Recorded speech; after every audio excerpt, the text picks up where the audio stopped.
Want to drive faster? Listen in as Kinch Rendell, an SCCA National Trophy winner and multi-time Pro Solo champion himself, interviews the best autocrossers in the land. He talks fast and drives even faster. And now here's your host, Kinch Rendell.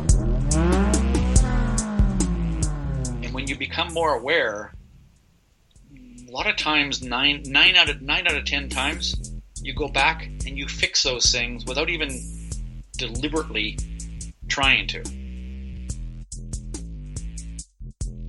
You need to have a trigger, and I always say, everybody should have a pre-planned thought, something that brings them back, and it could be, I for a lot of drivers, it's just, eyes up, look ahead.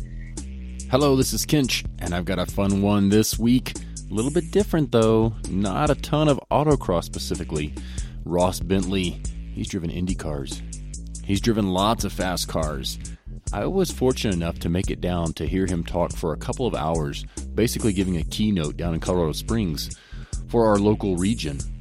And I was thinking while he's talking, I'm like, man, I'd like to get him on a podcast. I wonder if he has a podcast. And maybe 45 minutes in, he goes, hey, I just launched a podcast. So check out Speed Secrets, same as his domain name, speedsecrets.com. And yes, you might have one of his books.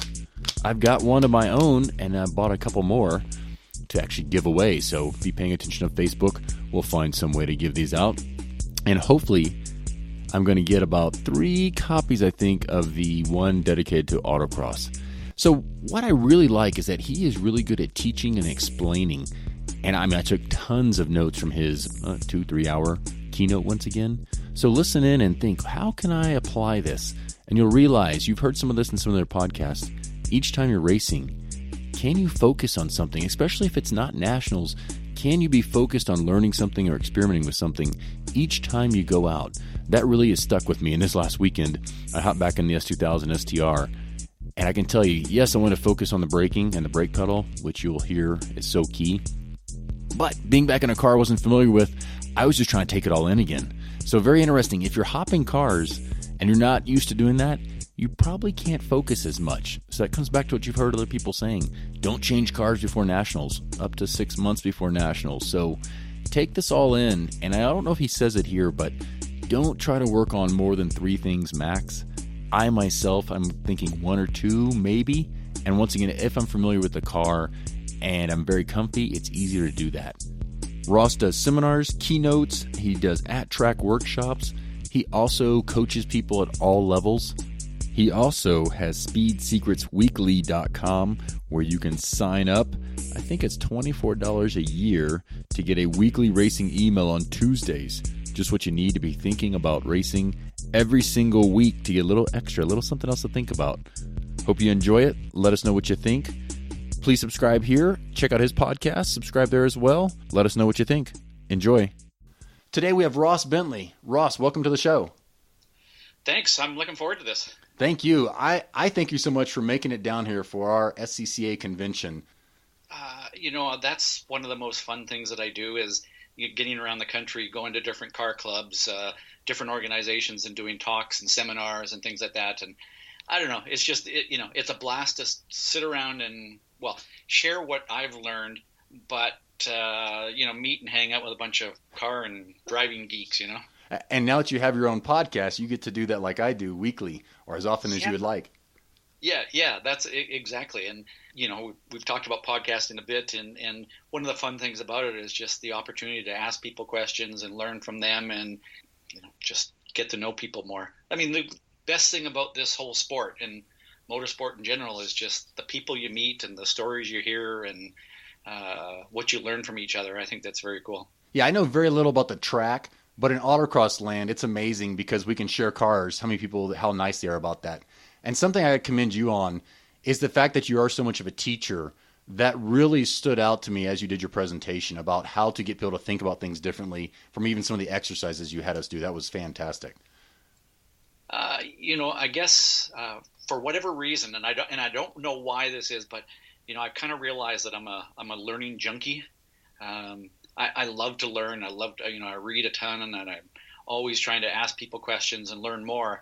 And I guess that spills over the other way. I love when I've learned something, it's like, oh, I can't wait to share that with somebody else. So it's just been part of what I do. It's fun doing that. Yeah, and I got to take in all your podcasts so far, and that's another place where you point out. He says his last name is Brown or Braun. Yep. And I point out you've been working with him for how long? Like, how old was he when you started working with him? I started working with Colin when he was 12 years old, and he's now 27, I guess. And it's funny, the last couple of years, I've sort of been like, geez, I need to find another Colin. Well, a few weeks ago, I got invited to go and work with a 12-year-old down in the Bay Area. And this kid is coming up sort of through the oval racing ranks and midgets and stuff like that. And this kid is on track to be in NASCAR at some point in the future. And it's so much fun to work with a young kid like that and help mold them and everything. And the other side of that is, whether it's Colin or this other kid that I've been doing a little work with, is I look at them and I go, man, I was never that mature when I was 12. I was a complete goof off in a way compared to these kids. They're just so mature and have the ability to take in and learn so much. It's amazing. Yeah, that's where. So this podcast, like you said, teaching is what you're into. A lot of this, I hope people realize when we get the backstories on these people that anybody can improve. I really feel like, and you can get to a certain level of excellence, I guess, or at least being rather competitive.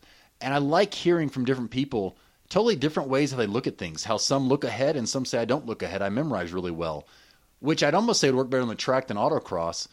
It's just amazing to hear the differences, and then also to realize, and you point this out in your books, you have to put in the practice, and also very pointed practice. You have to know what you're practicing. I think that's the single biggest mistake people make, is this assumption that, it just takes seat time. Well, yes, absolutely, it takes seat time. And, doesn't matter whether it's rally or autocross or road racing or whatever, but it does take seat time. But what's more important is the type of seat time. And, that's the part that excites me the most too, is kind of figuring out, what it takes to help somebody learn more in less time. I use the analogy all the time is, if drivers, if they practice the same way, or football teams practice the way drivers practice, they would show up. Actually, what they would do is they just show up to a game and play. But what they do is they actually have practices. And during those practices, they do drills. And they break the game down into chunks, and they practice these different chunks and drills. Well, drivers tend to just show up an event and drive. And if they get a little practice time, they basically practice the whole game all at one time, rather than saying, okay, I'm going to work on specifically how I apply or release the brakes, or how I turn the steering wheel, or where I'm looking, or how I use mental imagery to memorize the layout of a circuit or course. And, so I think that's the whole thing. It's this whole thing around deliberate practice, which has become, I guess, more popular in the last few years, starting when Malcolm Gladwell wrote that book that talked about, all we need is 10,000 hours of practice and we'll master anything. It's kind of not totally true, but it was based on a lot of research by this Dr. Anders Ericsson. And, he's written about, and he's done all this research around what makes superstars. And, his conclusion is, he's not saying that what we're born with isn't a part of the puzzle, but it's not the entire puzzle. In fact, it's more what you do with what you were born with that makes somebody great or not great. So I just think that whole approach to looking at how we practice and how we become better drivers, if we do that in a very strategic and a very deliberate way, we learn more in less time. And the things that you can point out in detail for us was so true about deliberate practice, or practicing something like a technique over and over. It stood out to me in two of the podcasts at a minimum I've already done. Andy Hollis, multi-time national champion, and David Whitener, they would go and practice the slalom for 15 minutes. And I'm like, I've never done that. And it just hits in like, duh, it made total sense. And then you're pointing out that you instruct people to do that. Can you get into some of the things, like, it sounds like when you're talking about listening for sounds or going out and driving laps, looking just at what they're looking for, what did you summarize that as, or what's the wording for that? And explain to us what you can send somebody out there to practice doing on each time? Yeah, so one of the most effective strategies that I've used coaching drivers is something I call sensory input sessions.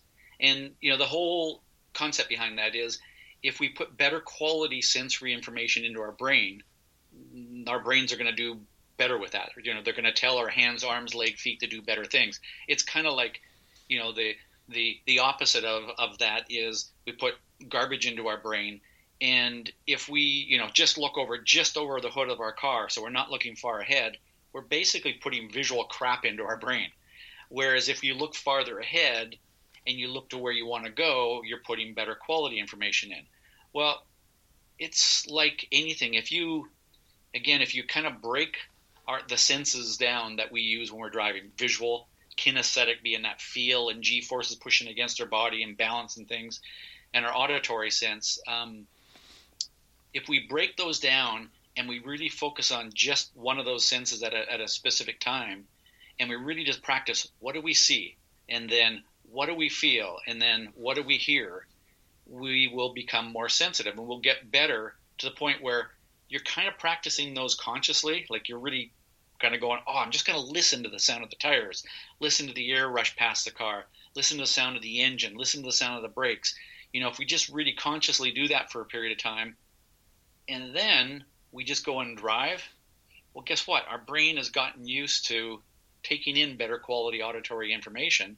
So now it's become more sensitive to that, so that now the brain says, hey, thank you, I can use that information. And we become more sensitive to the limits of the car. And, I think some people just look at some drivers and go, they're just naturally gifted. It's kind of like, they popped out of the womb knowing how to feel oversteer. Well, I don't know if that's really true. I'm not going to say that there isn't something there, but I think it's what happens through our lives. How many people listening to this podcast can relate to some story in their life where, they're either riding in the car with their parents, or they're riding their bicycle, or they're in a wagon or something, and something triggers, like the wagon slid sideways and they did something and they kind of went, oh, that feels different. Or, mom or dad were driving fast and there was a different sound or something like that. So I think we learn a lot of those things through our lives. But if you specifically go and do these sensory input sessions, a visual one, and then a kinesthetic one, and then an auditory one, or in any order you want, you will become more sensitive to soaking up that information. And again, then your brain says, thank you. With that information, I'm going to tell your hands to do this or your feet to do that. And that's how you end up driving faster. And when you said this at the convention, and then I'm just reminded you said this again, it's so amazing. When you said sounds, I wrote down, should I have a quieter muffler or a louder one? Is there a point where it matters? Should I have my windows up or down? And what I told myself is probably I need to be consistent. Yes. That way I can take it in. And it hit me two other things where I taught somebody about sounds at a pro solo where we have a launch. He's like, all this stuff is going on with the lights and getting into the lights and watching the lights. He goes, how do I keep my revs? I go, you listen. He was like, I had never thought of that. So it's a perfect point of what you're saying. He had never known to take in the sound to, okay, the revs are handled by sound. And one other point, Robert Thorne, one of our younger guys, superstars, he rode with me in the Civic once, and I go, okay, what do you think? What's different? He goes, well, when he came out of that turn, did you hear the engine? It was laboring a little bit. You should have opened the wheel. I was like, what are you talking about? Yeah, that's fantastic. And where I've seen that also is road racers who have done some oval track racing. I think a lot of people, a lot of road racers look at oval racers and go, you just drive around in circles. How difficult can that be? Well, the sensitivity to opening the wheel and letting the engine run freer is something that you can never, ever develop unless you spend a lot of time on an oval track. And, the best road racers have spent time on an oval track, and they really, really get sensitive to the sound of the engine where you open you drive an Indy car at Indianapolis Motor Speedway and your foot's flat to the floor all the way around. You turn the steering wheel and you hear the engine go, over, and then you open the wheel and it goes, like you hear the engine revving and slowing down and speeding up, and it's all because of what you're doing with the steering wheel. So if you become really sensitive to that, imagine that coming around a cone and just being more sensitive to that and unwinding the wheel that little bit more makes a huge difference. Yeah, and another point, kind of tying back to the kinesthetic you were talking about, the sound, and then you're talking about, I remember at Indy you said they have to hit their apexes within inches. It's not feet, it's inches. You mentioned Nico, the F1 driver, and watching his eye movement video on YouTube, which I've already got links so we put in the show notes. What really got me was at the end they started asking him things, and he would focus on the apex for a second or two. Two things. For one, he said, well, beyond that, I have to have my G-force senses. I have to have that. And to me, I'm going, oh my goodness, I slide around in my seat. And I've been saying for months I'm going to get a new seat. That once again, it's so huge that if we're sliding around, we can't even get the inputs as we drive around, especially an autocross course. So yeah, a couple of things there is the seat is massively important. There's this great story that I use a lot of times to demonstrate that. Is years ago in SCCA club racing, in a showroom stock class, the Dodge Neons were kind of the quick, when they were first released, they were the quick car to have. And somebody during that season had a big crash and their stock seat broke. It actually wasn't even in one of the Neons. It was in a different class. And I actually met the guy just not too long ago. And he had a big crash. His seat broke, and he actually went backwards in the seat from a rear impact, and his head went down underneath the roll bar, the roll hoop. Fortunately, didn't get hurt. But that's when SCCA said, okay, no more stock seats. They're just not designed for that kind of an impact. So they allowed all these Dodge Neon guys to put proper racing seats in the cars. And the following season, everybody went more than a second a lap faster without touching the car, without doing any other setup stuff or any other tricks of the car. Just by putting a better fitting seat in the car, they all drove faster. So it just proves how important it is for you to be connected to the car, and the amount that you then have better quality input kinesthetically. So I think that's huge. This is just making me be such a goober. So my Civic was down 10 horsepower. So for the pro finale, I jumped in David Whitener's car, and he had a nice small seat that really held me in. He even has things around the rib cage. I'm freaking out oh my goodness, this is weird. I kept trying to convince him, let me run the other Bridgestone tires.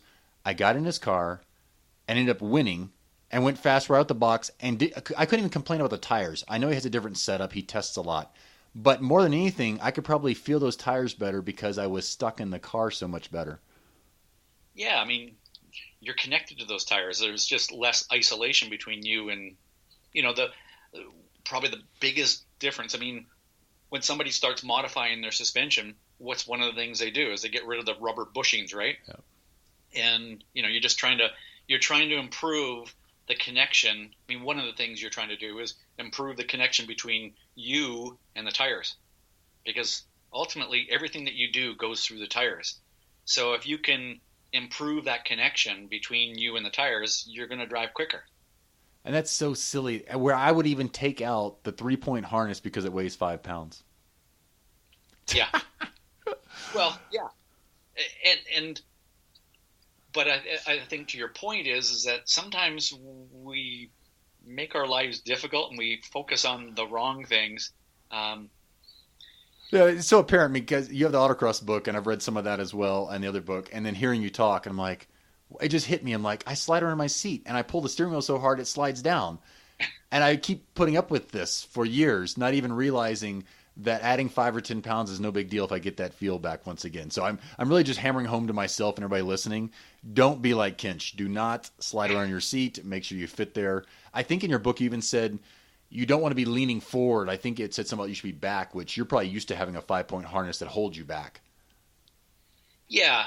I mean, that's the other part of it is obviously the more you can use the harnesses to hold yourself in the car, the better.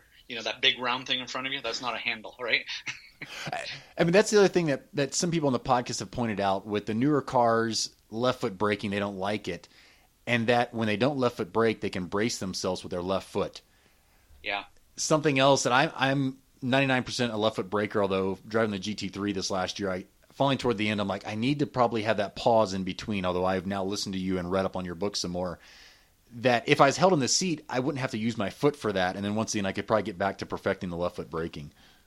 Yeah, I mean, the one thing, I'm a big believer in left foot braking with a caveat of, I always say that a really good right foot braker will always outperform a mediocre left foot braker. And there's a lot of people that say, oh, I got to go left foot brake because it's cool. It's what the fast guys apparently do, right?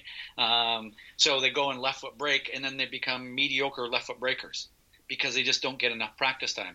But the other part of that is you're right. I mean, one thing about right foot braking is you can take that left foot and brace it up against the dead pedal area, and that just helps support your body. Now it's kind of like, you got a stool with 3 legs rather than a stool with 2 legs.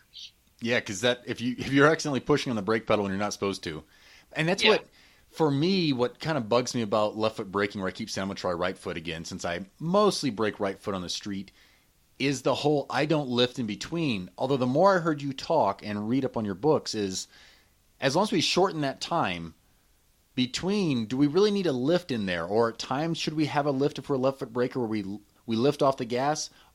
It sounds like most of the time we're trail braking unless it's a higher speed corner. Do you see a time in there where I should have in my tool belt a lift? By lift, you mean so you come off the throttle? Off the throttle, nothing, no brake yet. To me, you want the gap between off the throttle and on the brake as small as possible.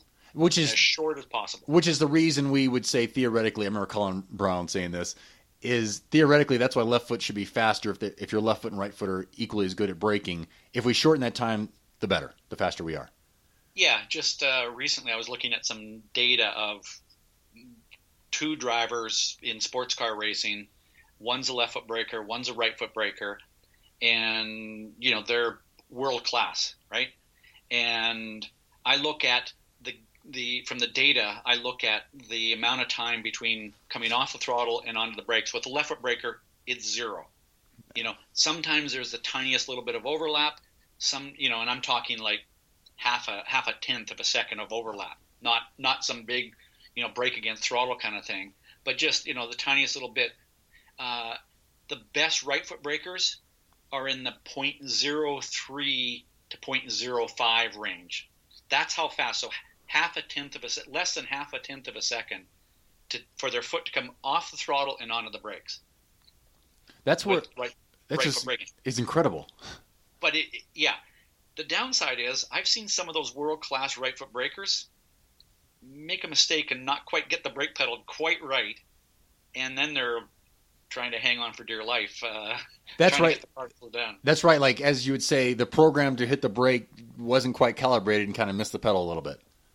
Yeah, you just missed. And you know what, people? Yeah, it's going to happen. You come off the throttle so quickly and try to move over to the left to get onto the brake pedal that sometimes your foot kind of catches the side of the brake pedal and you stumble a little bit.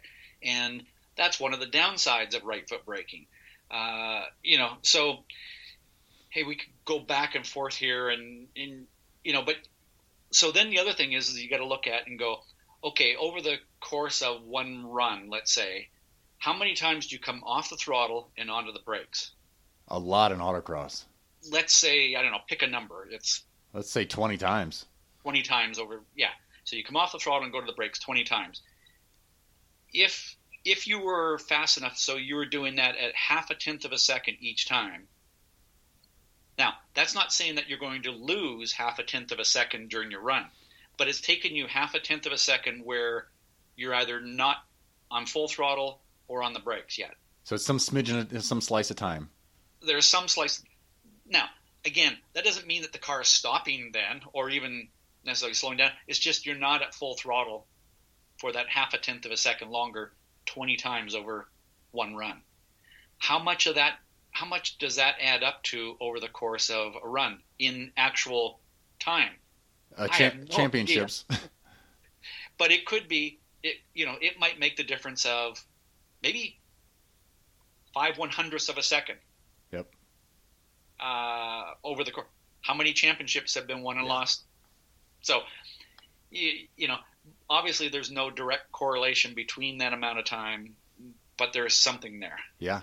And this leads in pretty well to what I love that you got into, which I've been trying to work on probably for 4 or 5 years now. It's all about the brake zone itself and what you're doing with that pedal. And when I'm really driving well, I feel like I'm coming off the brakes extremely smooth usually, although maybe that's not always the answer for each turn. But something clued into me, although I took the wrong assumption saying I need to brake sooner and easier, and that slowed me down for a full season, I guess. But can you talk more about the whole brake zone itself, what you're doing there? That was phenomenal when you went over that. Well, and I think, that's a good point is, we can sit here and go right foot, left foot, how much is that really going to make a difference? I think really there's way more to be gained for most drivers that I've seen in, again, every type of motorsport. There's way more to be gained in how they release the brake pedal than there is how they apply it when they first get on it. So I think, really important point is thinking about how you release the brake pedal. And, to me, and I've said this for a while now, is it's the timing and rate of release of the brake pedal that makes a difference. The timing being, do you start to release the brake pedal before you turn in, immediately as you turn in, or after you turn in? And then is it a quick release? So the rate then becomes, is it a quick release, a medium speed release, or a very slow release?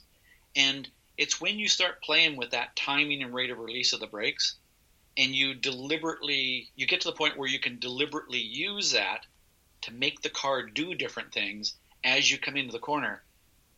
I'd say 99% of what the champions are using, it's that. Yeah.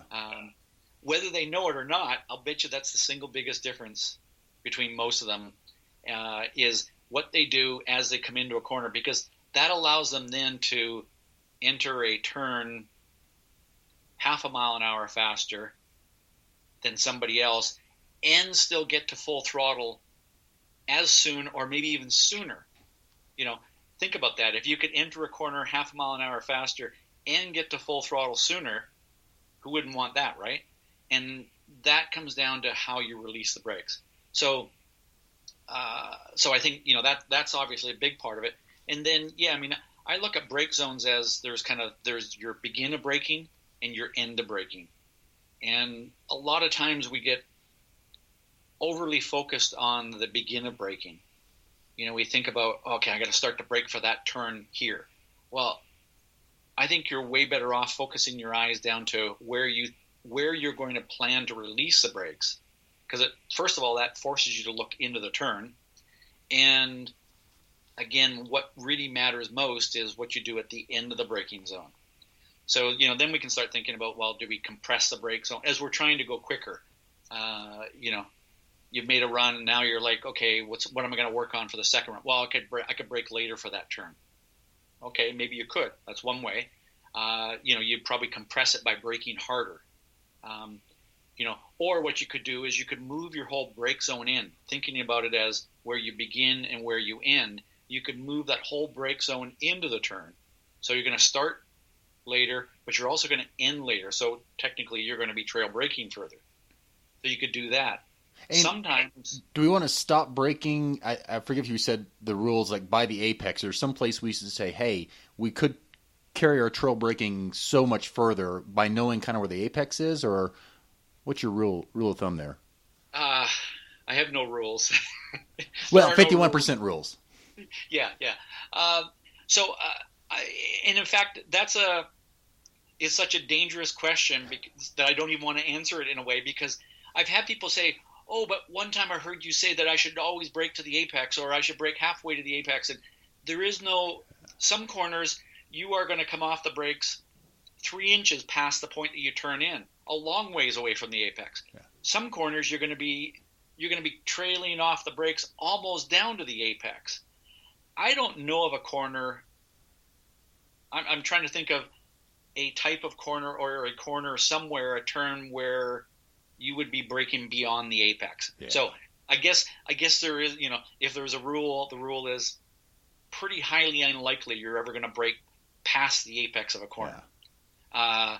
So then it becomes, thinking about where you turn into the turn and where you apex, your end of braking point is somewhere between those two.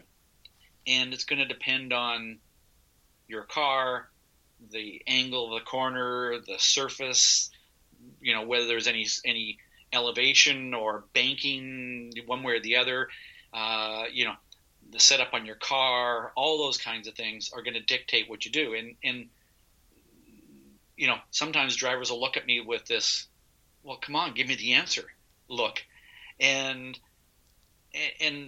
that's when I'll say, well, the answer is you need to go and experiment. Yeah. And, going back to the kind of this whole strategic or deliberate practice, if you could go and find a parking lot, set up a couple of cones, and just go and try different timings and rates of release of the brakes and see what your car does. If you start releasing early but very quickly, see what happens. And then early but slowly come off the pedal. Or start releasing later, like after you turn in, but come off really quickly. And then try going into the corner and going past the turning point to start, but come off really slowly. So you're going to trail brake a long, long ways in there, and deliberately try those different things. And each time you try that, kind of make a mental note of, well, when I do this, the car does that. And when I do that, the car does this. So the next time I want the car to do this, I know to go and do that. And that's where it ties into, I heard you guys talking about having the fastest lap times possible, or looking at some data where someone have the car rotate just a little bit. And I think this comes down to exactly the dedicated practice that we should all hopefully have the opportunity for. If we can figure out how to get the car to turn without turning the steering wheel, is what I was always taught. That's the fastest. And if we can figure out, and in the GT3 I realize that's what they keep telling me, you need the practice in each car to figure out how to make it do that. So that, how can you get it to rotate extra for you so you can get back to, as you would say, full throttle, and stay in full throttle the soonest is the key to the fastest of all fast times. And if there is a rule, that's about it. That's about as close as it's going to get to it, because, again, there are always exceptions to that. But most times, yes, if you can get it to carry more entry speed, get the car to rotate, and then get back to full throttle sooner, you're going to be fast. And you're right. I mean, it's different in every single car, which is part of the fun, right? And by the way, it's different every single turn. So you could kind of go, okay, in my GT3, I have mastered it in this corner. Yeah. And then you get to a faster corner or a slower corner or a tighter corner or one that's different surface or something, and you go, oh, well, that rule doesn't apply quite the same anymore. So you got to keep adjusting that. And I love how you were talking about trail braking and how for most all turns that's so key, which I've read in books. And then you pointed out sometimes the tightest turn before the longest straight isn't the most important, and you're tying into there something about if you're going to trail brake, you trail brake sooner or brake earlier in the faster turns. That was like a light bulb to me, something I'd never considered. And maybe you can tie into that, or I may be combining these things about you want to have the overall speed change be as little as possible, which to me meant not over braking. Does that tie in with the fastest turn and braking sooner? Yeah. I mean, there's a whole lot going on. I mean, the cool part of this is what makes the sport so much fun, right? Yeah. If there was like, go do this, this, and this, well, that would be easy. So the fun part of this is just that, is figuring all of those things out. So, yes, I believe that on most racetracks, most autocross courses, you're going to find the biggest gains in the fastest corners. And, kind of the concept of the most important corner is the one that leads onto the longest straight. Typically, not always, but if you look at most courses, most racetracks, that corner that leads on the longest straight is usually a relatively slow corner. And it's because track designers build it that way. I mean, if you had a super fast corner that came onto the longest straight, think about how fast you'd be going at the end of that straightaway. Not very safe. So they put a slow corner leading onto a long straight. And my whole belief, and what I've proven with the drivers that I've coached in my own driving and using data and everything to analyze this, is, again, not always, But usually, if you go through a slow corner, and let's say it's a second or a first gear corner, and you make a mistake and you overslow the car by 1 mile an hour, 2 miles an hour, let's say 2 miles an hour. Well, to regain that 2 miles an hour in first gear, it's not that difficult. Kind of stand on the throttle, reaccelerate it. But let's say it's a corner you're going through in third gear and you overslow by 2 miles an hour. You stand on the throttle, it doesn't accelerate as quickly. So the impact of making a mistake and overslowing is greater in fast corners. So if you get the fast corners right, you are going to have a bigger gain there. That was huge to me. That was like the biggest light bulb. Like, I never thought about that. It's all about the torque and how you can get back to speed. Yeah, and by the way, I'm not saying that those corners that lead onto a straightaway are not important. They are. But I think a lot of times we'll come to a circuit, a course, and we'll kind of look at it and go, well, there's that tight hairpin that leads onto that straightaway. I got to get that right. Well, also, most drivers find that tight hairpins leading onto straightaway are easier than the big, fast sweeping corners. And, it's the big, fast sweeping corners that, it's kind of the suck it up and go for it through there, right? And so a lot of times, a lot of drivers find those more challenging just strictly from a pure speed and, well, what happens if something goes wrong here perspective. So if you get really good at that corner, you're more likely to have an advantage over a lot of other drivers. And in autocross land, it's very interesting because I find that people are usually good at slow sections or fast sections. And you might have just clued people in for the fast. And that reminded me of you saying at Indy the first time you went there, they had you slowing down way before the flat out turn. Maybe the same thing would work for us. Yeah, so that's the other thing is, a lot of times when we do approach a fast corner, as we try to drive faster, what do most drivers do? Let's brake later. Yeah.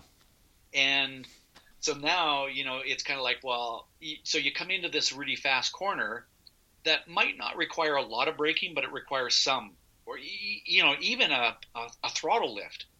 And you think, well, to go faster, I want to do that later. Well, now you're entering this fast corner, you're lifting the throttle, maybe braking. Now you've caused a big weight transfer in the car, and now the car is not as well balanced, so it doesn't have as much grip to go through this fast corner. So if you actually do that speed adjustment, whether it's a throttle lift or brake,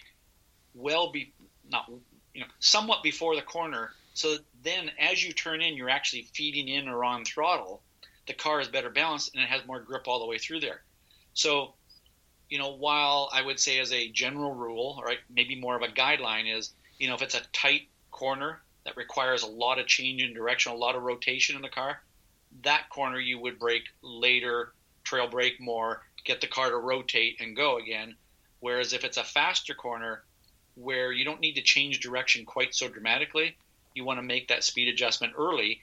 In fact, to the point where you're finished that at the point that you turn into the corner. That way you're on power through the corner.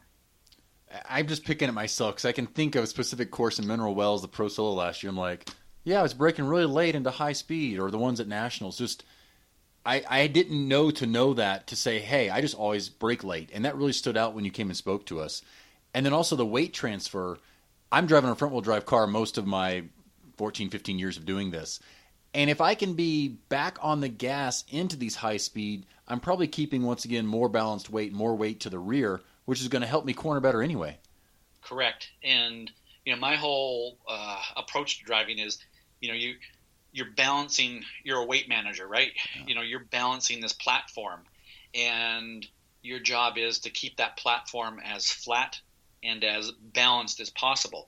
And obviously, the difference between a front-wheel drive car with a lot of weight up front versus a rear engine car with weight hanging out the back, or mid-engine, or a front engine rear-wheel drive car, we're starting off with a different weight distribution, but then it comes down to how you manage that weight. And, essentially that's what driving a car at the limit is all about, is managing that weight distribution over the four tires.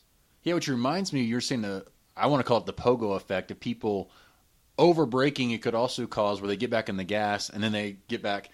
That was very interesting how braking too much or braking too soon can actually cause even more trouble and think you have less grip. That was phenomenal.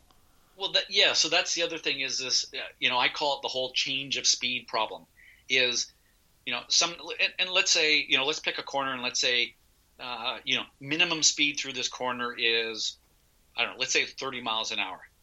You approach it at 50. You get on the brakes, you slow it down, and let's say you slow it down to 28 miles an hour. Your traction sensors in your body go, I got a little grip here. I'm going to use it. So you get on the throttle.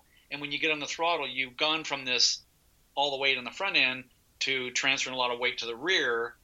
And because of that, now the car's weight distribution, its balance is changing dramatically.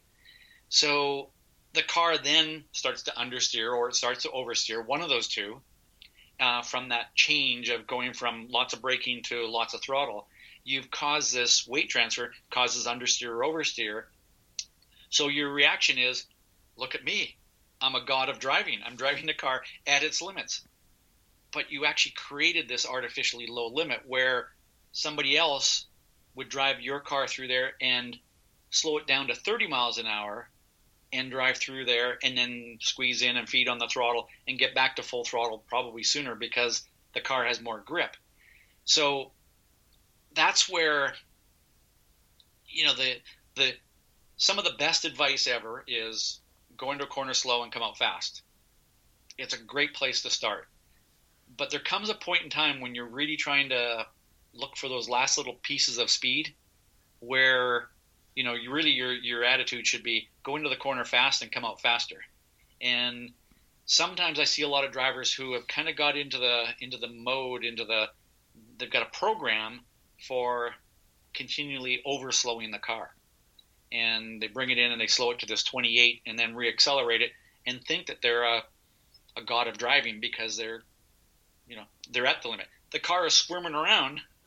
Like I said, it's oversteer or understeering. It's doing something, but they cause that to happen rather than it being caused by them being at the right speed. Everything you said makes me think smoothness. If you're smoother in all those, and you should have to be smooth, I guess, when you come back into the power. You shouldn't be able to gun it if you're in a Corvette because you should be at the limit the whole time and slowly, I guess, unwinding and adding in.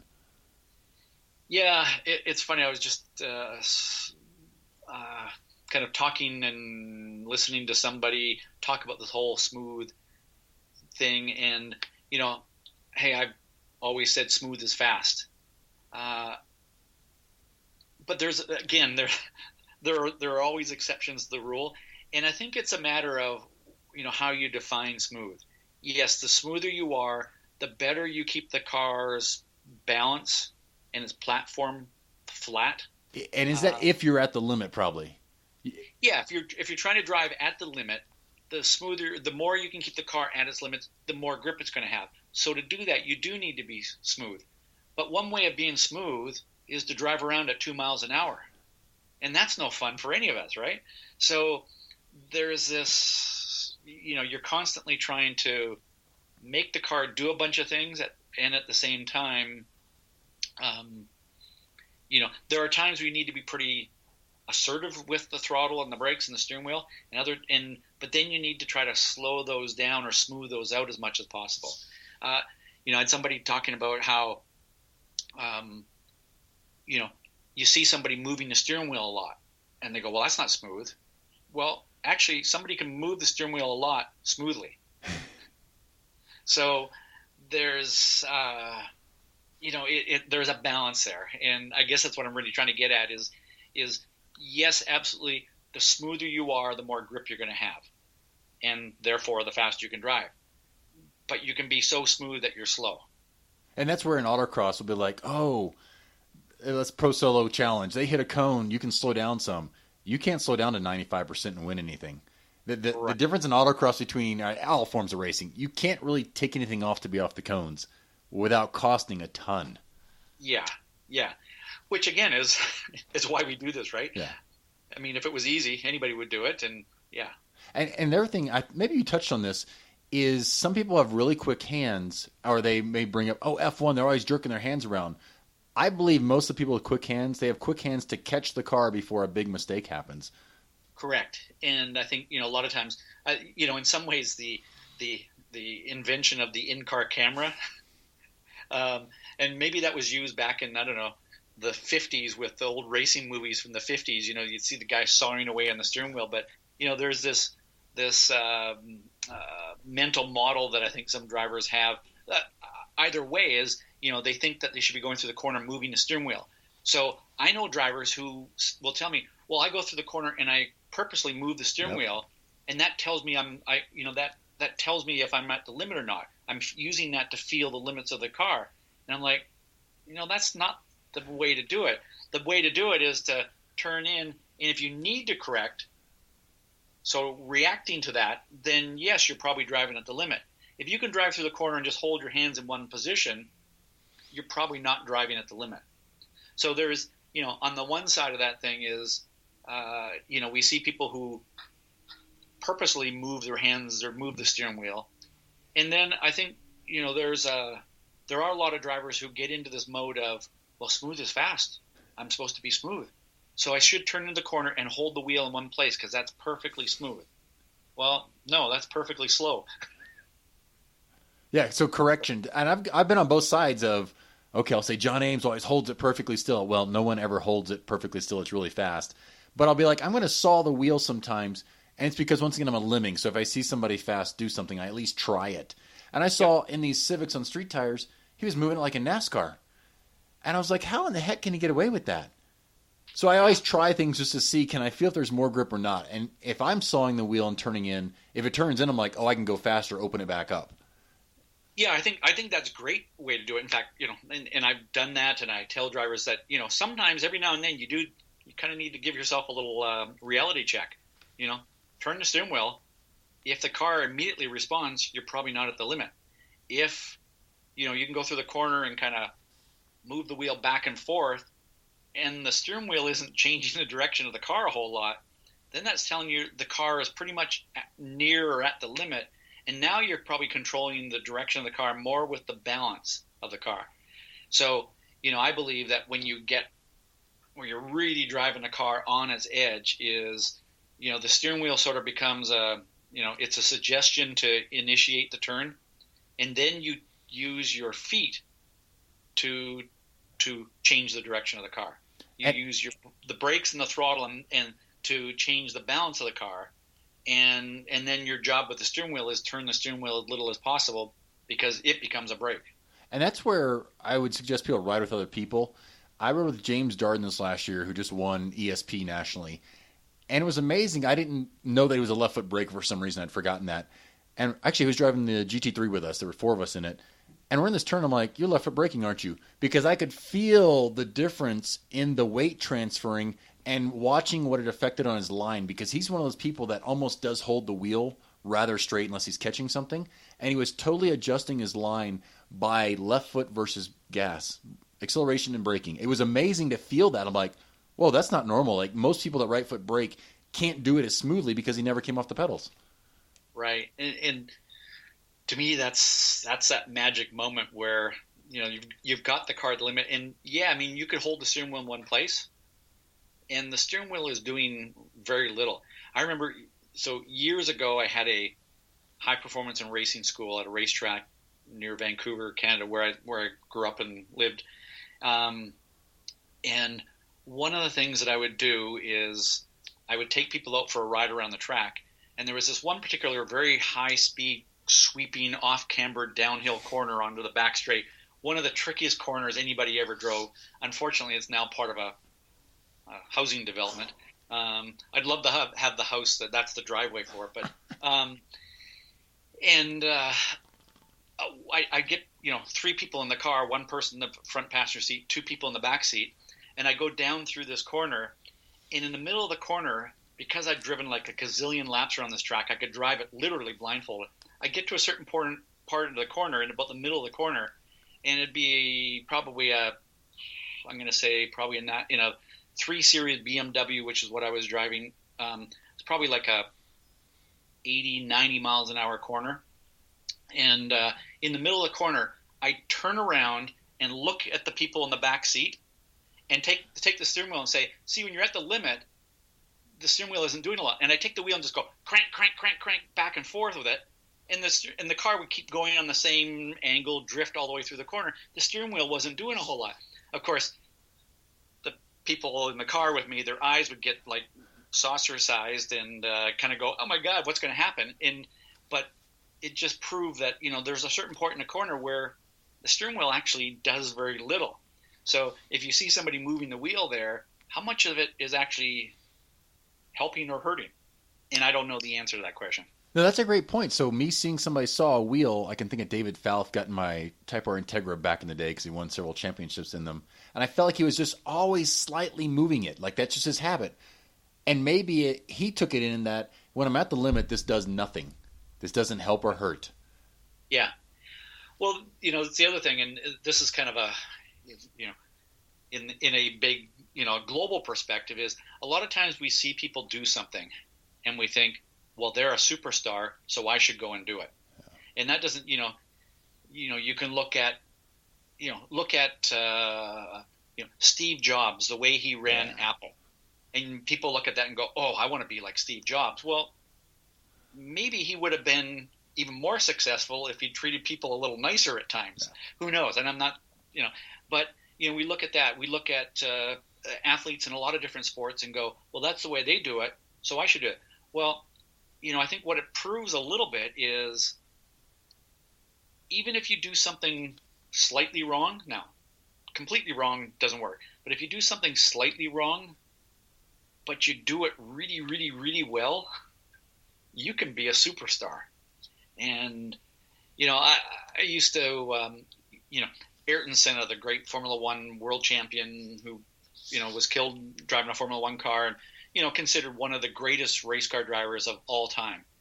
People will look at him and go, oh, what he did was magic. Well, there are some things that he did in a car that were wrong.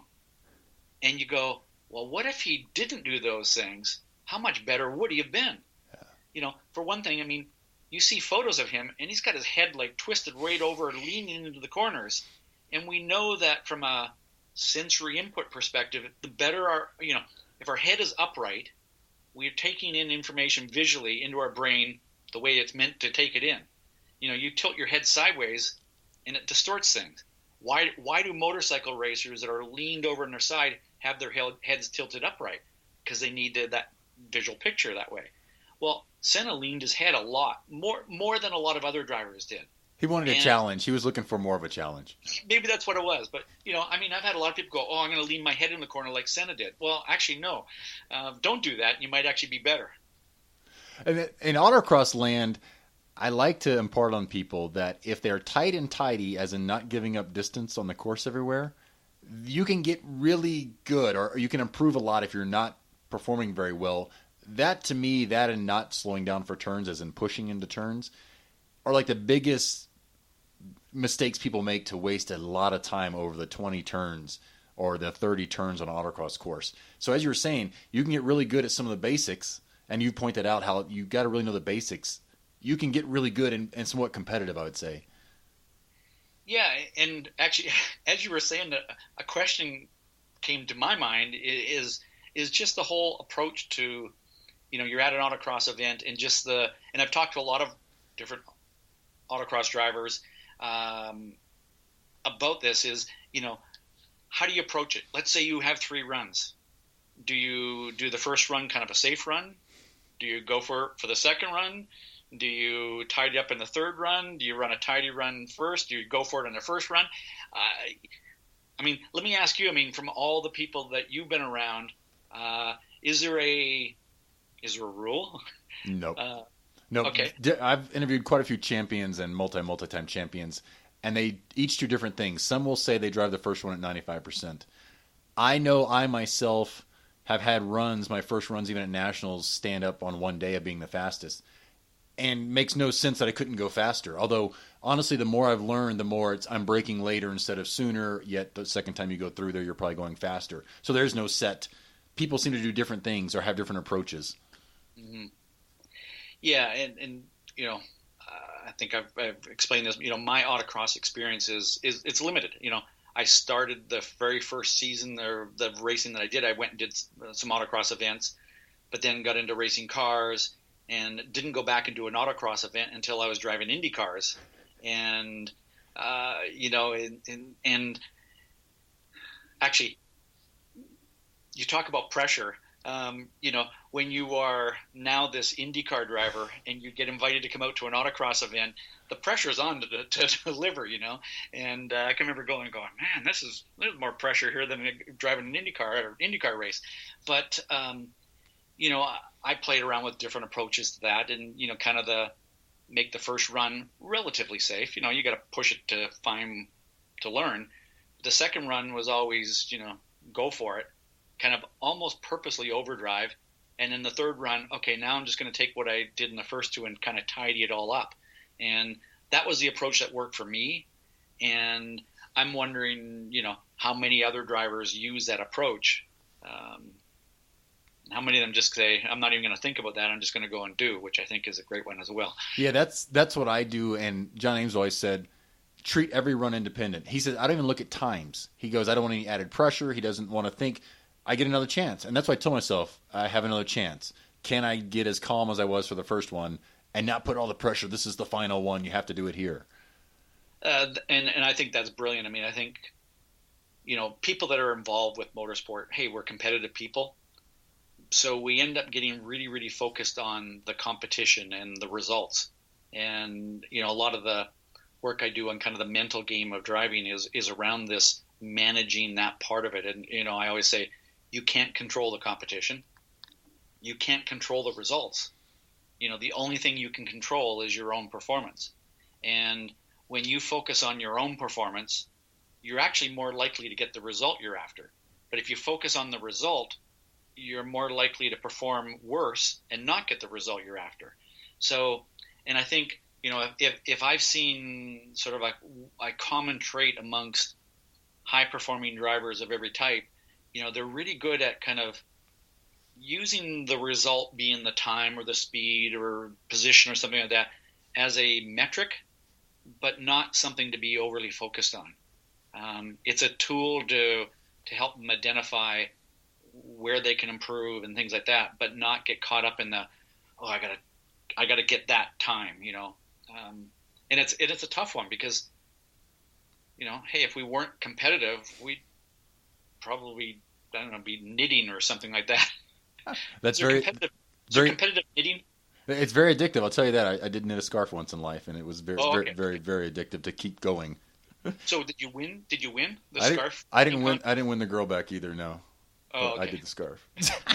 the mental game, that's where I tell some people, once you've got enough experience, you've won some, and I put myself wholly in this category. It's the mental game to be able to do it. So I've got 3 Pro Solo championships and none at Solo Nationals. Yet I've led several times after day one. And I chalk it all up to the mental game of not even knowing what I do different sometimes on the second day. Luckily, people coming and saying, hey, you didn't drive hard. You're going, really? So I tie that back to the programs you talked about having programs where I just go out there and my program is look ahead or my program is to do this or that. I just need to have that so ingrained that every day is the same. Every run's just another chance to do it again. So I don't know when this podcast is actually going to air, but there was a little football game this past weekend. Do you think that the teams? So, do you think the New England Patriots were thinking about the results, or were they just focused on performing? Man, they had to be performing in the second half. Yeah, because coming up to halftime, I thought Brady looked dejected. I thought he looked like he was already beat up. Yeah, and it was just like kind of almost like, then it's like, okay, let's just go put points on the board, and see what happens, right? And it's kind of almost that attitude. And you flip that around. How did Atlanta look? They look like, we got a lead. Let's protect it. Let's keep looking at the time clock. Let's keep looking at the score. And I think they forgot about focusing on their performance. And by the way, I'm not even a armchair quarterback. I don't follow football closely, but I love following any high performer and just kind of taking away things and going, what did we learn from that? And I think, as drivers, you can just look at the Super Bowl and go, there are some things there to focus on. Yeah, and on road racing you have defense. And autocross, the only defense is your own mind. It's totally mental. No one's going to throw a cone out there or move the cone in front of you. It's so crazy. That's what I love about it is I've got these 3 pedals, and can I execute? And I've talked about this is I think autocross is just so pure in that way. That's, one of the things I like about it. There is less of the, the defensive part of it, can I block? Can I move here? There's less of that. I think there's, just because it's not head to head, side by side, nose to tail kind of stuff, it is more pure that way, which makes it more challenging, I think. And I guess I shouldn't say more challenging. I think it makes it incredibly challenging because of that. And I think, the other thing that makes autocross challenging or more challenging than road racing, I see a lot of road racers go on a track and it's their 6th lap before they're up to speed. Yeah. They kind of slowly warm up and get into a rhythm, and it's like, oh, okay, now we're up to speed. Where would you be at an autocross event if it took you 6 runs to get up to speed? That's where I was talking to somebody like, yeah, it's run 4, 5, and 6. I really get it figured out. But at national events, we don't ever get that. Yeah. And that's where I like that you talked about data, and especially looking at like brake traces. For people, if you're not as quick, but you can get somebody quicker in your car, the data can show us or show you what the differences are. And I love that you pointed out the brake tracing. It made me leave there going, could I install in my older cars something that would just measure the brake pressure of the fluid? I don't even know how to take an old ODB-O car like mine and do that. But I was like, whoa, that's something I should look at. I've always known through the TrackMate I used to use, I spent less time braking than other people because I'm a hard braker. So that was amazing. And the total distance I would drive was usually less than people that were a little bit slower. But you had me thinking, man, how can I retrofit to find things like that on these other cars? So, a brake pressure sensor is a pretty simple device to install. Obviously you need the data system that has a channel that you can then pick up off of that. But, it doesn't matter what type of racing I'm involved in coaching in is, the brake pressure trace from the data it's almost number one of things that I look at. Most drivers, they kind of get the throttle pretty close. Most drivers pretty much do the right thing with the line. Most drivers, their speed is not too far off, but it's what they do with the brake, the initial application, the release of the brakes, the timing of that, the rate of that, all of those things. So I'm a big, huge believer in brake pressure sensor. And the cool thing is that, once you kind of figured out what works, if you kind of go back to what I was saying earlier of going and practicing different timings and rates of release of the brakes. Well, if you went and did that, then you can you start to calibrate yourself. And where it's been really fun working with a driver is, I could come along and I can just take a piece of paper and I'll draw a brake pedal pressure trace and I'll say, go do that. And they're so calibrated to the data that they draw a line on the data system with their foot. It's kind of like they've just drawn it with their foot. And that's when a driver gets really, that's where you're able to work on those last tiny little bits of pieces. I think the other thing that you mentioned there is, I think there's a lot of drivers that get a data system or consider getting a data system and kind of think, well, I guess I could get somebody else in the car and they could drive and then I could go and try to match them. And I think it's a good learning tool. But at some point in time, you kind of need to go beyond that as well. It's kind of like I use the analogy of, you go to art school and you spend a lot of time copying the masters. And then eventually they say, okay, develop your own style.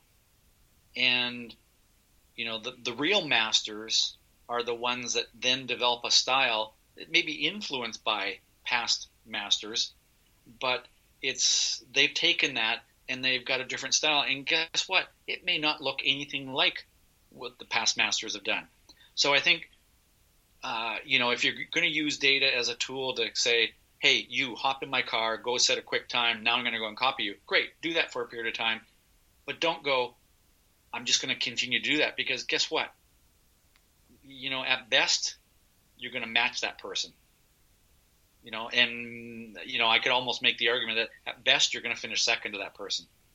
It's only when you then start to take that and then start to work on developing your own style, your own approach to things, and pushing things in other areas and you can use data to help you do that, where you go, that's when you become a master, and that's when you win multiple championships. And that totally reminds me, it sounds like you and I both read a lot of books, some of them the same books, is doing what you're saying, copying somebody. I might have a different strength than who I'm copying, and if I'm not using that, I'm not going to be better than them, because they may have a strength I don't have that I may never have.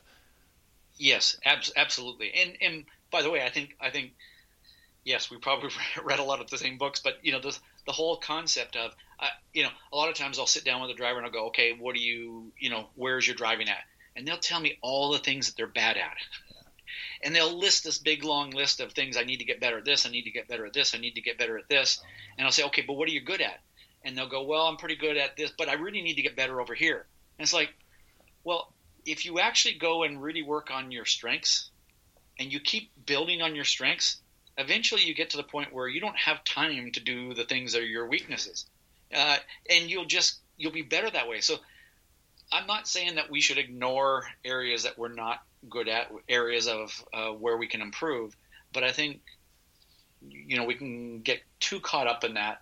And sometimes it's just, what? Hey, if you're really good at that type of corner, or really good with that way you use the brakes or the steering or the throttle or something like that, go do more of that. Because if you do more of that, it'll look after those weaknesses. Yeah, and that just reminds me, two points I'll come back to this, or I'll get to the even second one to lead on this, is the whole brake pedal thing. I remember the first Pro Solo I went to that I happened to win. I only won because I finally realized what I'd been taught, if you will use the brake pedal to set your line or your arc. So I lifted to slow down or broke a little bit, left foot braking. I tightened my line and won by a smidgen. And so I should have, and I tell people to celebrate. Anytime you realize you've done something like that, where you use something new, or you use the brake pedal to tighten your line instead of turning the wheel, that's, to me, an expert skill everybody probably has to have to compete at that level. But yeah, can we work through that strength of what we're doing? If we've done that once, reinforce it. I think in autocross, we really have to have dedicated practice time to do that, unless you're just going to throw away some runs and just focus on that, I guess. And I want to come to you. You talked about the $100,000 piece of paper or notes being a track map, writing the notes on there for tracks. I'm wondering how much of that we could take to autocross, because what you write, like writing your goals and all those business books and people I listen to, you're much more likely to achieve that. So I'm wondering how many of us would benefit even on a course map, or writing out a course map and writing on there, hey, here, draw an arrow, I'm looking over there. I'm really hoping that we can use some of your techniques of taking notes for a road course, even for autocross, of writing some things down. And maybe it's just, I'm working on this today, or I think you did a pick 3. Maybe you can tell us about that. Yeah, I personally think it applies equally as much to autocross as it does to road racing. Is, just draw out a course map and, just make notes of what you're currently doing. Because a lot of times when you write down what you're currently doing, whether it's, I brake here, I look here, I turn here, I unwind the wheel here, those kinds of things. In that process, you are becoming more aware. And when you become more aware, a lot of times, 9 out of 10 times, you go back and you fix those things without even deliberately trying to. It's the, an example that I've used before is sometimes, I'll see a driver that comes out of a corner on a road racing circuit, and there's 3 feet between the edge of the car and the edge of the track. They're just not using all the track width. And, I'll tell them, unwind the wheel, and they won't do it. Unwind the wheel, let the car run freer, use up all the track, and they just won't quite do that. And I'll give them a track map, and I'll say, where is the car? And as they're going there, they're going, when I come out of that corner, I'm not sure I'm using all the track. I kind of heard you say something about that, but, it hasn't really sunk in for them. And as soon as they become aware of it, they go back on track the next time and they use all the edge of the track. And I think it's the same thing. If you just make notes even of currently what you're doing, and in that process you're going to go, okay, I know of some areas where I can move that or change that or approach that differently. And then, yes, if you just sat, at the end of that, you'd made your notes of what you've done, and then just made 1, 2, maximum of 3 things, and just go, this next run I'm going to go do this, this, and this. And then especially if you give yourself a little quiet time and close your eyes and sit in your car and mentally drive the course to reinforce what you've just made note of. That's how bigger improvements are made. Yeah, I think you'll like this. One of the previous guests, he said he goes, see people who think this is weird with the visualization. He'd go to his car, jack it up in the air so he could turn the steering wheel, and go through mental visual and turning the wheel. And you covered so much of that that's so great that made me realize we should also be taking in all these different things from sounds and shifting. And for me, I'm turning my head on the autocross course going, I'm looking at that cone. And I've got to also tie in, just so we don't miss it, is you said, okay, if you're going through that course, and at night I usually seem to do that at Nationals, trying not to know the course so well, but I do. And I'm confused a third of the way through, I forget. You pointed out, start from there and continue on so you get through full courses. Those couple of things really stood out to me, that you hit so hard on the mental visual aspect. And actually, I wrote in my notes when you were speaking, I want a new word. It's not just visual, it's everything. It's almost like we need virtual reality and we need all the senses involved. Right. And the real technical term is mental imagery. Because what you're trying to do is you're imagining it mentally, obviously. But, I talk about it as you're mentally programming. And or actualizing, or whatever you want to call that, because the more senses you use there, the more effective it's going to be. Yes, if you sit there and close your eyes and just imagine the visual picture, it's going to help. But you're right, if you've got the car up in the air and you actually turn the steering wheel, you turn your head and look around the cones, if you're moving your feet, you're moving the shifter, and in your mind you're also hearing the sounds of what's going on at that point in time. You imagine going through the corner and hearing that sound the tires make when they're right at their limit. I think we all know there's a sound the tires make when they're beyond. They're grinding or howling or screaming, saying, don't do this to me anymore. We also know the sound that they make when they're below the limit. Well, if you're going through the corner and you imagine that sound as you're doing it, it's become part of your mental programming. And then you're more likely to go back out there and do that. And if you do it enough times, it's real. I think it's always fun to watch, the Olympics, and you see athletes at the Olympics, let's say downhill skiers or snowboarders or something like that. They're up at the top of the mountain, and they're standing there and they've got their eyes closed, but their body's moving like they're actually skiing the course before they actually go and do it. And they're not just standing there with their eyes closed. They're actually moving their body. And the more senses you use in that, the more realistic it's going to be. And it's an incredibly powerful, effective way of learning. The challenge of autocross is you have such limited time. It's like, go and practice. Well, how many minutes in the course of one day at an autocross event are you actually driving? Yeah, for us, some places we get 3 or 4 runs, so it's 3 or 4 minutes max. Yeah, and yet, how many minutes can you spend doing it in your mind? Yeah, unlimited, right? So and I know a lot of people that I'll talk to about mental imagery, and they'll go, I'm just not that good at it. Well, guess what? It is a skill like anything else. That's kind of like saying, I picked up the tennis racket and stood at center court at Wimbledon, and I just wasn't very good at it. Well, it takes a lot of practice. And so mental imagery is a skill. The more you practice it, the better you get at it. And, I know for a fact that I was not born with any more talent for doing mental imagery than anybody else is. But, last year I took a group of drivers to the Nürburgring, and, that's 14 point something miles, 170 corners. And so that was last May. I'm actually taking another group at the end of May this year.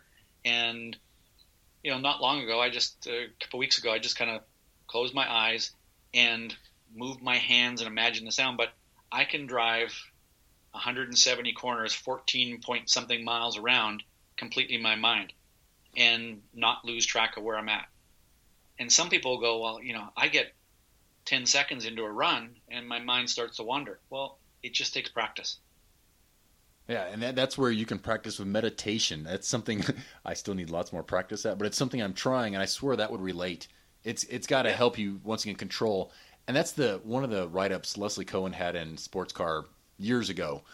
She goes, I like the challenge of having to focus for 60 seconds. And that's all we have to do. And I can tell you, I lose focus at times. I've celebrated in the middle of a run and hit the next cone. Well, not the middle. It was toward the end and thought I had the championship locked up and hit the cone. So that's where in such a silly sport, it's so small. And that reminds me, you hit on something that all of us get distracted. But what do the best people do in your mind? They regain it much quicker. And I think, the key to it is, you could be halfway through a run, lose focus, start thinking about that. But rather than going, oh, don't think about that. Don't think about celebrating. Don't think about that next, you need to have a trigger. And I always say, everybody should have a pre-planned thought, something that brings them back. And it could be, I for a lot of drivers, it's just, eyes up, look ahead. And if you build that, you use that as a trigger and you practice it over and over and over and over and over again, it can be in your daily life even. You can be at work and somebody could say something to you that makes you rather upset. And you could then spend the rest of the day focused on being upset, or you can go, eyes up, look ahead. And you practice that and practice that. So then when you're in the middle of an autocross run and you kind of go, I'm going to celebrate, eyes up, look ahead. And you just build this trigger in that it brings you back there.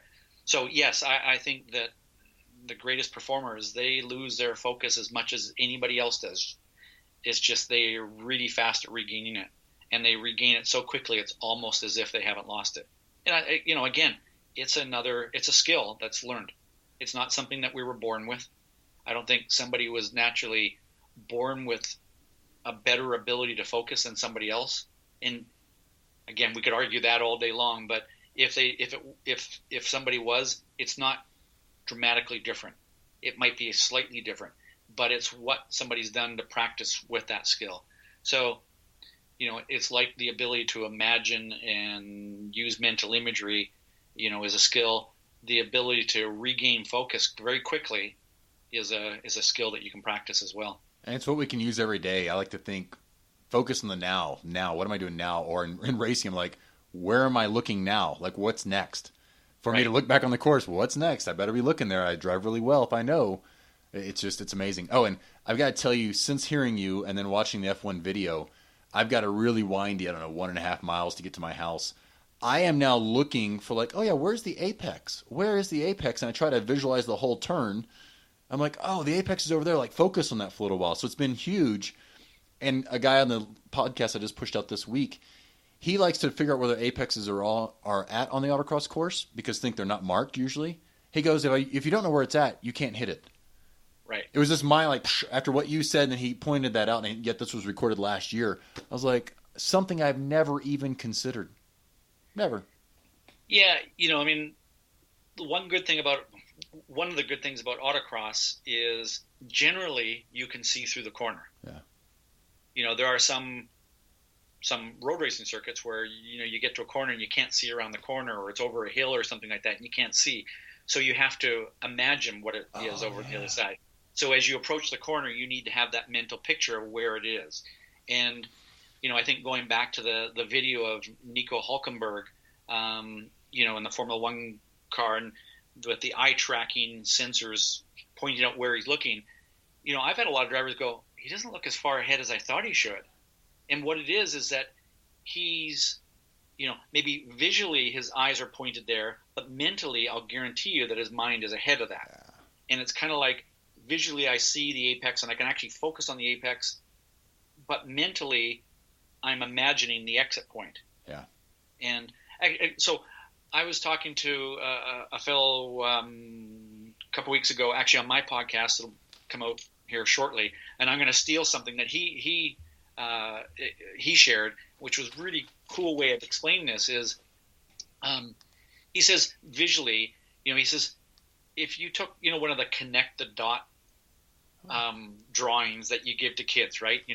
Go from the dot 1 to dot 2 to dot 3 to dot 4 and you draw those straight lines and it draws this picture, right?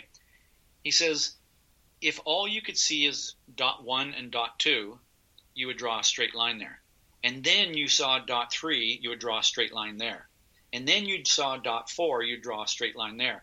And essentially you'd end up with this very notchy thing. But if while you're going from you're taking your pencil from dot 1 to dot 2, you already know where dot 3 and 4 is, you're going to actually start to curve those lines. And I thought, it's a great way to think about driving, isn't it? If you turn in and all you're focused on is that cone, the arc that you drive to that cone is going to be, it's not going to be as smooth as if you know where the exit of that corner is as well. And I guess one of the challenges of autocross is it's not as well marked out in some ways. Yeah. A road course has kind of got the edge of the track to tell you, stay there or don't go beyond this point. But it's having that mental picture of where you're going prior to you getting there. And yeah, I mean, that all sounds so very Zen-like, doesn't it? Yeah. And for me, it's amazing. Some of the younger people I've interviewed, they're really good at racing, and it's from the video games. But yet they claim because of that, they don't turn their head or look ahead like that. Whereas even if it's for a very short glance, I will glance over, especially in 180s, and see that, so that supposedly my brain has spatial recognition of, hey, I'm here, I'm going there. And it can help me draw that imaginary line. I'm really trying to draw lines on the pavement for where I'm going. And because of one of the books, they did color coding of trail braking, I try to think about that. Some runs I'm calm enough, I can go, this is my trail braking into probably this area. Here's the apex. So I'm trying to add as much as I can detail of what is this arc to get there. And a lot of these people are just saying they're only focused on the exit. But still, they're somehow thinking about that line through the curve. They have to be. And again, what makes the sport so much fun is, we do that. We kind of think about that up to a certain point, and at some point we need to let go, and we need to stop thinking, and we just need to do. And I use this a trigger with a lot of drivers. Is a lot of times I'll look at a driver and I'll say, "Drive, stupid," meaning stop thinking. Stop analyzing. Stop thinking about, well, I'm going to come off the brake here and I'm going to turn the wheel here and I'm going to do this here and everything, and just go and do. Now, the challenge again with autocross is you don't get a lot of time to mentally program what it is you're going to do. And on a road racing circuit, a driver can go round and round and round for 30 minutes or an hour or whatever, so they get that sort of ingrained in their mental programming, and then it's kind of like, okay, now shut that thinking brain off and just go and do. I think autocross is more challenging that way because you don't have as many runs, as many laps through there, as much time to program that. And again, that comes back to, well, you can do it mentally, but there comes a point in time, and I think the best drivers have this ability to think about things, to analyze, to drive analytically up to a certain point, and at some point kind of flip the switch and say, no more thinking, just go and do. Yeah. And just trust that you've got the programming to go and do it. And that's where John Ames said, you should be able to remove yourself from what you're doing. And he goes, you should be evaluating how your car is moving across the pavement. And ever since then, I want to call him Yoda. And I think I've said on the podcast before, the way I've been able to do that at times is I do coaching videos on YouTube. I put up autocross runs. And me having the camera on top of the car, looking through the sunroof, seeing me, I'm now thinking about what they're seeing as I turn my head. So it's funny, I'm now evaluating from that perspective, even though I'm doing it down here, is the only way I've ever done that, where I'm evaluating, what are my hands doing? Do I look silly? Am I looking far enough ahead? Did I point and yell at that person for not getting the cone? Like the stupid stuff I do sometimes. But that's the way I've been able to kind of just drive and be evaluating what I'm actually doing. And I love that example because I often say that, the definition of driving in the zone or in flow is you're driving and you're trusting your mental programming to drive the car, and it's just like you're on autopilot, but it's like there's a camera up behind you watching you and going, if you change that just a little bit, that'll change the way the car does. So you're constantly adapting, but it's based on, it's kind of like you're watching yourself do this, and as you're watching yourself, you're seeing little subtle things that you could tweak to make better. Yeah. And I think a lot of people, if there might, there's probably people listening to this who have had an experience where maybe they've had to go into a meeting and do a presentation or something like that, and they were just like really on. They were like totally in the zone or in the flow, and they're doing it, and they're talking and doing this, and it's almost like they're on autopilot, and it's like they're up in the corner of the room watching themselves and go, if you say this right now, you're really going to have a big impact on them. And I think, people have had that experience. I've heard people say, oh, it's like when I'm playing music, if I'm playing the guitar, a piano or something like that, I'm kind of just playing, but it's like I'm watching myself, and I can just make subtle little adjustments. That's driving in the zone. That's in flow. Yeah, and I think that's where we have to be taking in all these things and just letting the brain know, okay, yep, this, that, and make this adjustment for that. We're feeling this.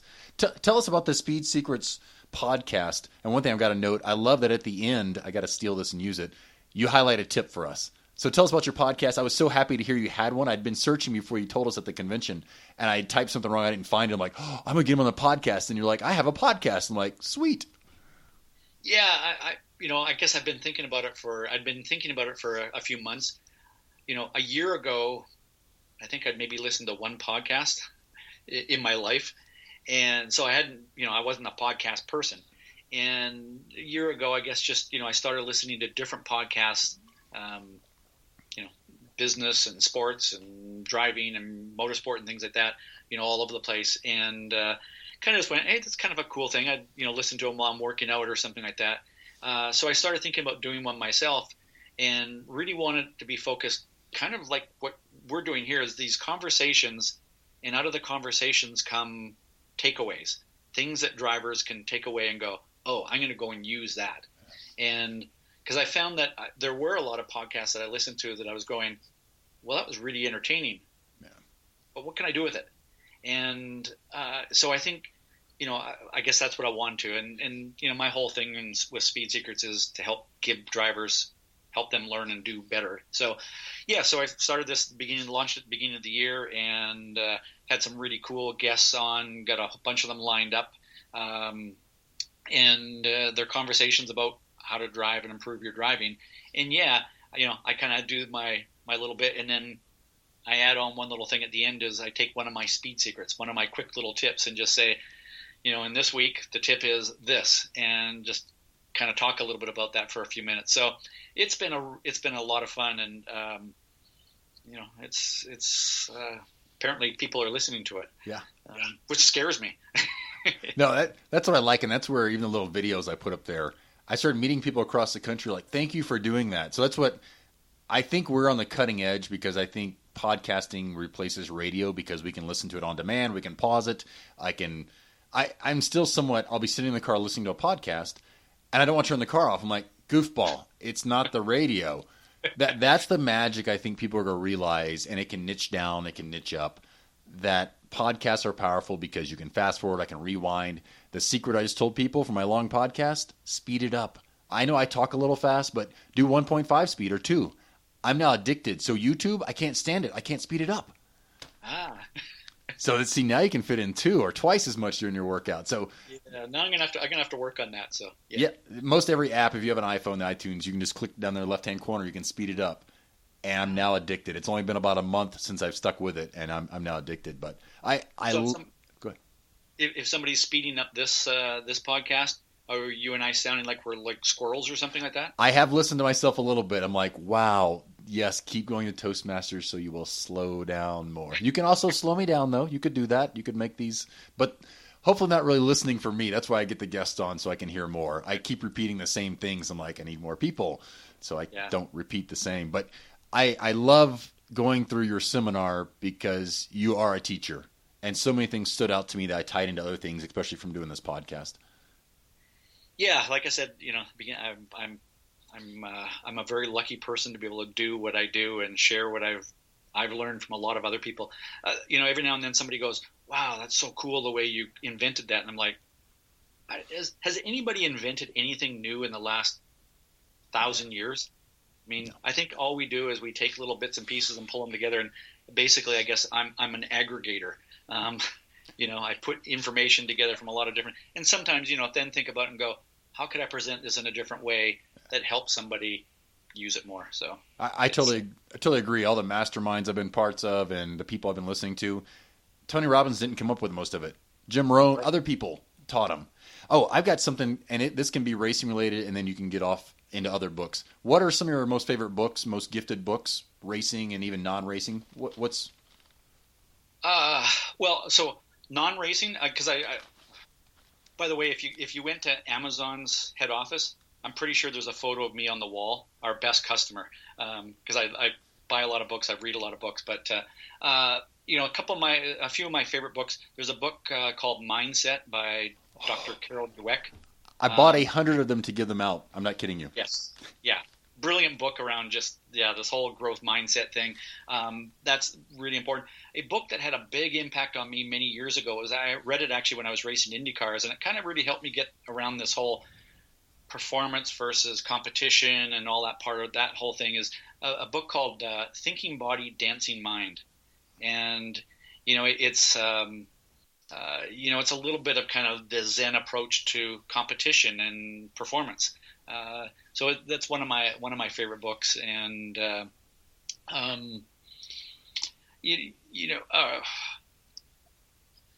there are just so many, I guess I'm sitting there kind of going, wow, you should see the bookshelf that I have here. I look at books as, is there a better deal out there? Yeah. You spend whatever, $20 for a book, and if you learn one little thing, then where else can you get that much information for $20? I don't know. So, and I know that there are some people who don't like to read, and I guess they're the ones listening to our podcast now, right? Yeah. And that's the thing with Amazon, you can do the audio version of most any book now, and it will sync back and forth. And I can tell you, I got to let you go, though. I want you to have some time between here. I do the Kindle version because I can highlight things and see my notes. And on my other podcasts, I do book reviews. I love it. Yeah, there are certain books where I love reading them on the Kindle because of that. And there are certain books it's like, I need that one in print because I need to feel that one. So, yeah, I'm kind of back and forth on those ones. So, yeah. Yeah, Ross, thank you so much. I want you to get out of here. And at some point, you coach people, so I don't know what that costs or anything else, but if you guys are on the track and looking for coaching, I want to get out to the track more and more just hearing him speak. I'm like, I'm going to complete one of those cars and get out there. So I may be using your coaching at some point here. Well, please, and that would be fun. And we got to turn this around, and I got to have you on my podcast here in the near future. Anytime if I can contribute something. Yeah, absolutely. So fun talking with you. Ross, thanks again. It was a blast. Great. Thank you.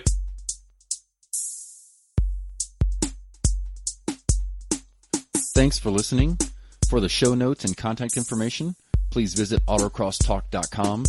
There you can also subscribe so that we can keep you up to date on new shows as they come out. Also, please leave us a review on iTunes and subscribe on iTunes for the upcoming shows. You can connect to our Facebook page at facebook.com/autocrosstalk. You can share your thoughts, your insights, your questions, your suggestions there. Also, share with your friends. Hopefully you found it entertaining and motivating, and hopefully other people will as well. It's been fun, and I hope you enjoyed it. Thanks for listening, and check back next week for the next show.